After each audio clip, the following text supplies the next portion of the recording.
jatuh kakak tak bola balik lihat ade nonai semakin menyala kakak hati susah ade bikin kakak mete. Hai 9C dan Bu Intan, selamat belajar. Selamat pagi semuanya. Ibu pakai mic karena lagi flu, jadi nggak bisa ngomong kencang untuk memaksimalkan suara.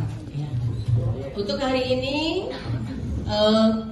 pembelajaran informatika di kelas 9C yang tidak hadir tadi pagi siapa? Ada berapa anak? 3 anak ya. Sakit semua. Ya lagi musim kali ya. Semoga cepat sembuh. Mau belajar kalian, tolong gunakan itu dalam kehidupan sehari-hari kalian. Tolong pelajari promnya baik-baik. Itu bakal ngebantu kalian dan kehidupan kalian secara efektif. Kalian bisa mulai kerjain tugas sehari-hari kalian lewat itu. Nggak apa-apa, nggak masalah. Asal kalian kurasi lagi hasilnya dan kalian sesuaikan dengan kebutuhan kalian. Itu kan kelemahan kita sekarang, langsung copy paste nggak lihat dulu. Tapi sayang banget kalau kalian nggak bisa nge-embrace teknologi ini di masa yang sekarang ini. Kita bakal makin ketinggalan. Bukan berarti ini menggantikan pekerjaan kita, ini akan melengkapi pekerjaan kita, teman-teman. Dan banyak yang masih belum aware tentang ini dan selalu ditakut-takutin akan mengganti pekerjaan kita. Jadi coba apa di pekerjaan kalian yang bisa di-enhance pakai AI. Sayang banget nanti kalau udah saatnya yang lain maju ke atas, kita masih ketinggalan, kita masih belajar pakai. Jadi nggak usah muluk-muluk buat AI, buat AI. Coba pakai dulu, coba kerjain dulu yang ada, baru kita pikirin aspeknya. Halo generasi muda, jangan sia-siakan kemajuan. Mikaela silahkan duduk dulu. Dari tayangan video yang pertama tadi mengenai ajakan untuk kita menggunakan AI, apakah di antara kalian sudah ada yang pernah menggunakan AI? Ada? Siapa coba? Pakai apa? ChatGPT. Terus?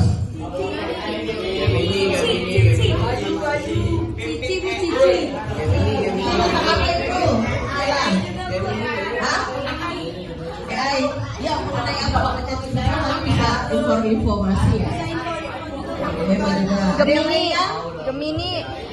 Gemini. Oh, Gemini sejenis dengan ChatGPT ya. Ada yang lain nggak selain yang berkaitan dengan teks?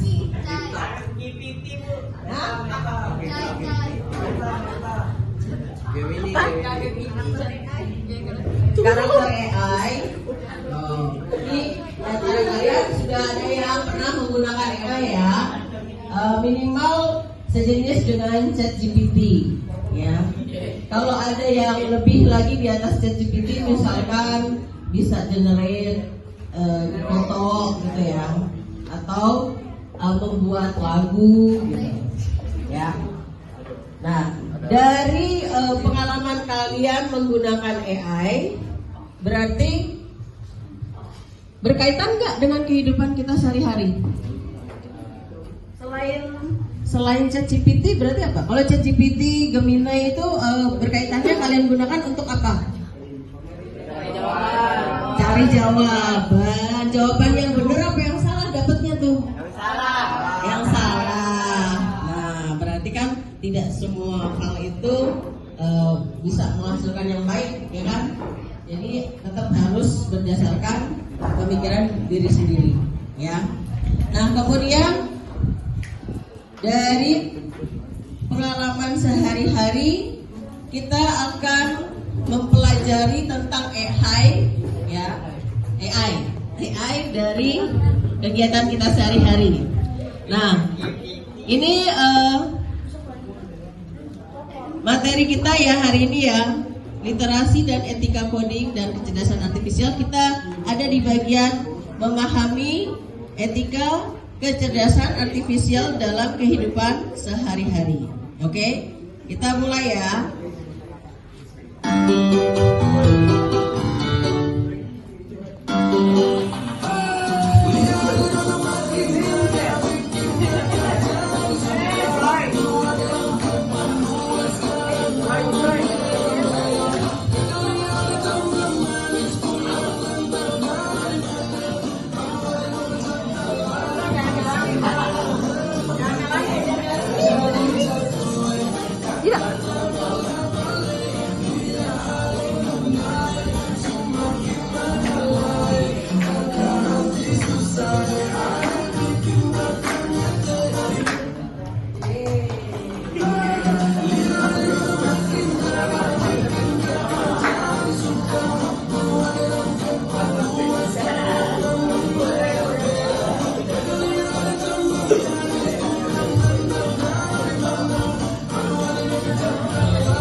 Ini tujuan pembelajaran kita hari ini, ya. Di antaranya menjelaskan, jadi kalian bisa mengerti tentang pengertian etika dalam konteks penggunaan kecerdasan artifisial, kemudian bisa mengembangkan solusi atau rekomendasi untuk menggunakan AI secara bijak dan beretika di lingkungan sekolah dan masyarakat. Kemudian kalian juga bisa menunjukkan sikap tanggung jawab dan kesadaran etis saat menggunakan atau berinteraksi dengan teknologi AI. Yang berikutnya, kalian bisa mengidentifikasi contoh penerapan AI yang etis dan tidak etis dalam kehidupan sehari-hari. Jadi kan tidak semua teknologi yang ada itu layak kita gunakan, ya. Jadi ada juga yang tidak layak. Tadi sebelumnya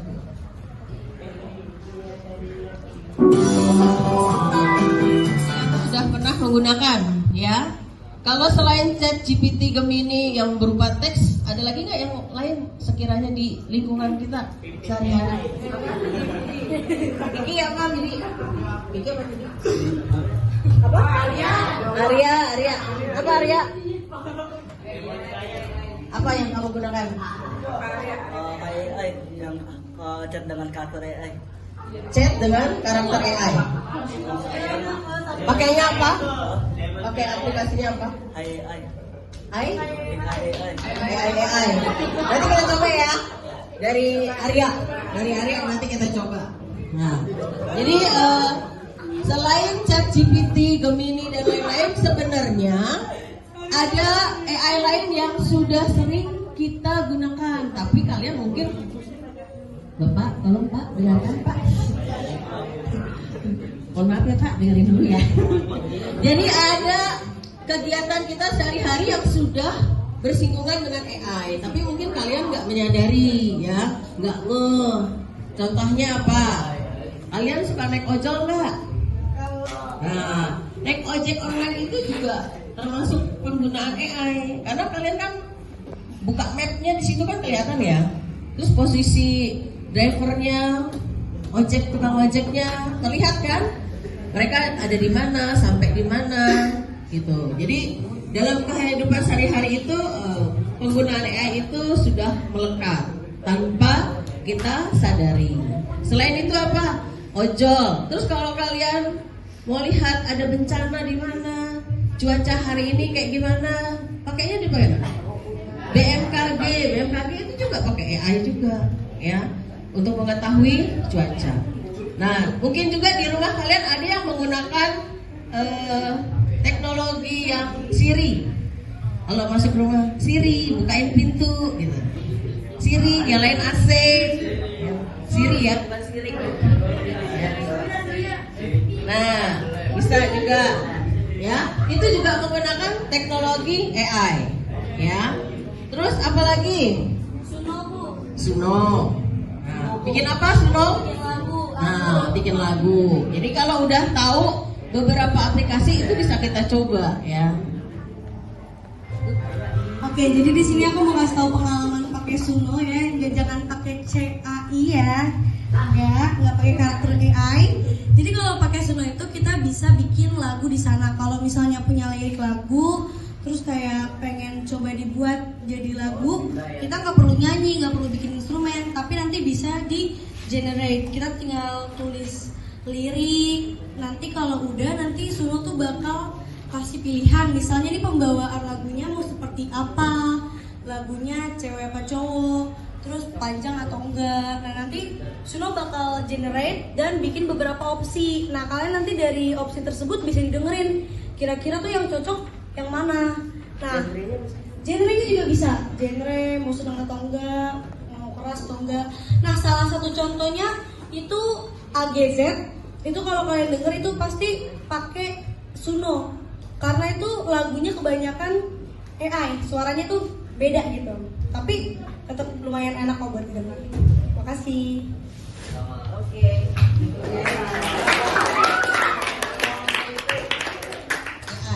Jadi silahkan tiap kelompok berenam, satu kelompok 3 handphone, ya. Jadi berdua bergantian. Ada beberapa video yang ibu share, nanti dilihat, lalu kalian membuat tabel manfaat dan resiko AI.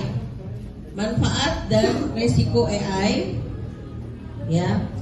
Misalkan gini, kalau resiko kan seperti penyalahgunaan data, ya.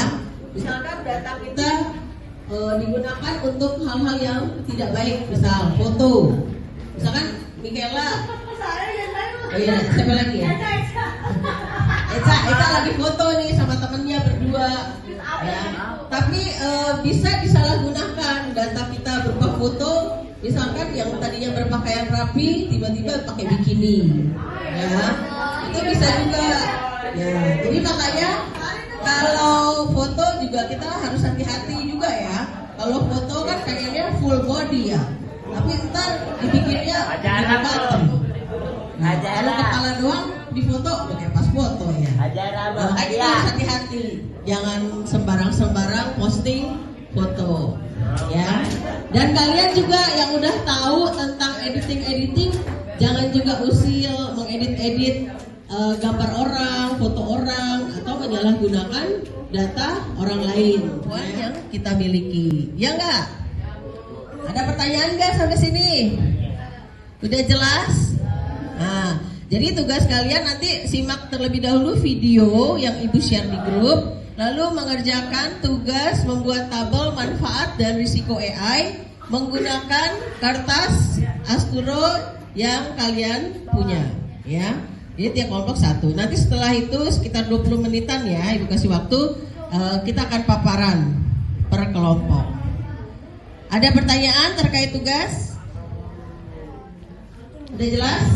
Oke, kita lanjut pengerjaan tugas dulu ya.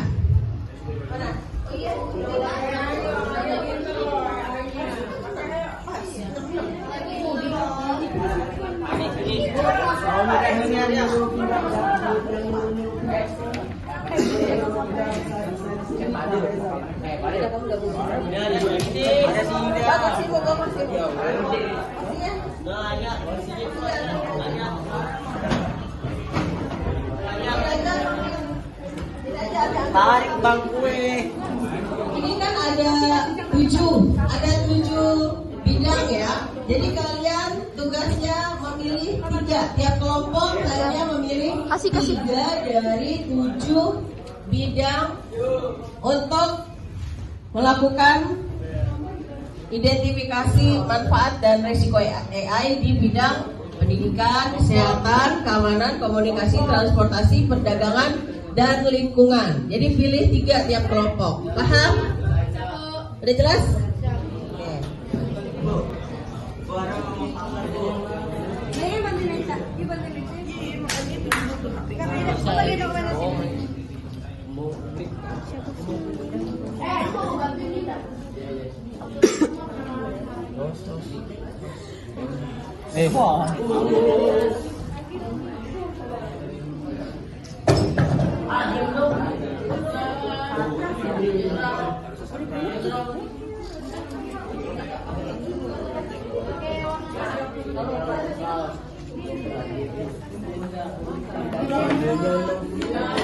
Silakan bertanya ya, merespon.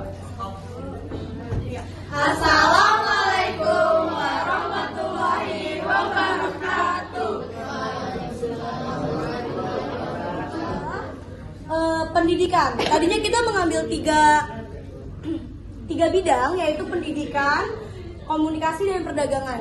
Yang menurut kita sendiri itu yang paling relate untuk kita. Ya, kalau pendidikan kan kita sebagai siswa-siswi. Lalu perdagangan itu seperti di online shop. Kalau misalnya manfaat kan banyak ya, dan komunikasi itu paling penting banget dong. Oke. Jadi di sini sudah ada 2 manfaat dalam bidang pendidikan dan 2 contoh. Yang pertama, untuk manfaat akan yang dari ChatGPT, dari AI itu benar kan? Yang benar gitu jawabannya. Jadi itu buruk juga kalau kita asal salin dari ChatGPT gitu tanpa menyaring terlebih dahulu apa yang akan kita tulis ke buku. Dan kita juga akan ketergantungan yang berlebihan, mungkin jadi aduh ngapain sih baca buku, ngapain sih cari-cari lagi? Ya kan udah ada ChatGPT, tinggal tulis prompt keluar. Tapi balik lagi, nggak semuanya benar gitu ya. Jadi untuk bidang pendidikan, manfaat dan contohnya sudah kita paparkan. Mungkin itu saja dari kita. Apa yang ada yang ingin menanyakan soal ini yang telah kita presentasikan? Boleh jika ada yang ingin bertanya.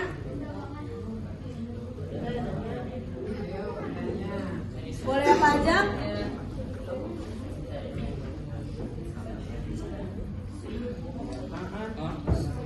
Ya udah mau nanya atau mau mungkin? Boleh Ibu. Bisa dipraktekkan nggak tuh chat GPT-nya? Kan bisa ya di sana Iya, bisa dipraktekkan Ibu. Mau dipraktekkan sekarang? Boleh Bu. Di sini ya. Boleh ya? Boleh. Coba tuliskan ini. Tadi yang masukkan dulu. Makalah tentang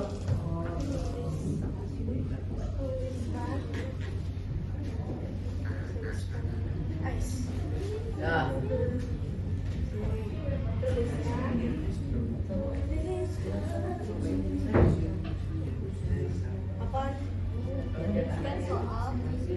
Kalau kita cari materi bisa, cuma semester ganjil yang dipakainya itu kurikulum Merdeka atau 2013. Nanti harus diperjelas lagi. Iya, jadi kalau misalnya mau pakai ChatGPT harus promnya tuh yang paling panjang gitu biar relate. Oke, coba yang bisa kalian explore lagi soal AI, masih banyak jenisnya, ChatGPT, Cici, Gemini dan lain sebagainya. Kok kurang tahu ya.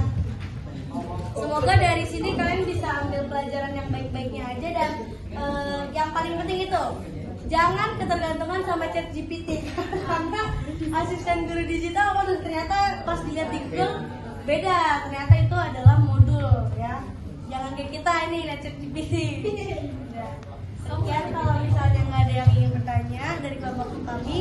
Wassalamualaikum warahmatullahi wabarakatuh. Memberikan analisis hasil belajar siswa sehingga guru dapat membantu perkembangan secara efisien. Platform personalized learning seperti Ruang Guru atau Duolingo yang merekomendasi materi sesuai kebutuhan belajar siswa.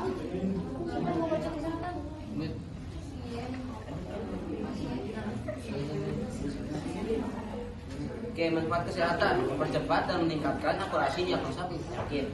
Yang kedua, mendukung perawatan pasien yang lebih personal dalam tepat waktu.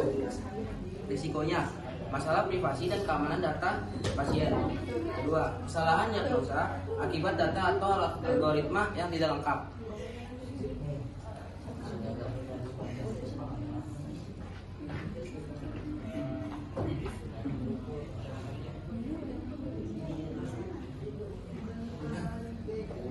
Aksi nyatanya, chatbot medis seperti Catherine dari AI Pada AI mengurangi kreativitas dan kemampuan berpikir kritis.